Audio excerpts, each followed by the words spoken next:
Welcome to my channel taste up with Somoyita. আজকের রেসিপিটি খুবই সহজ একটি রেসিপি।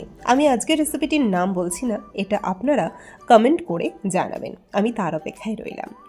তো এই রান্নাটি করার জন্য আমি প্রথমেই কড়াইতে ঘি গরম করে নিয়েছিলাম, আর তার সাথে ফোড়ন হিসেবে দিয়েছিলাম গোটা জিরে কিছুটা পরিমাণ, তার সাথে একটু কাঁচা লঙ্কা কুচি আর একটা তেজপাতা। সেটা ভালো করে গরম হয়ে যাওয়ার পরে আগে থেকেই তৈরি করে রাখা ভাত সেটা আমি এই ফোড়নের মধ্যে দিয়ে দিয়েছিলাম।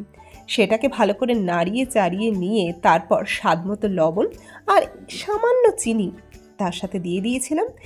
আর রেসিপিটা প্রায় কমপ্লিট হতেই উপর থেকে ধনেপাতা কুচি আমি ছড়িয়ে দিয়েছিলাম।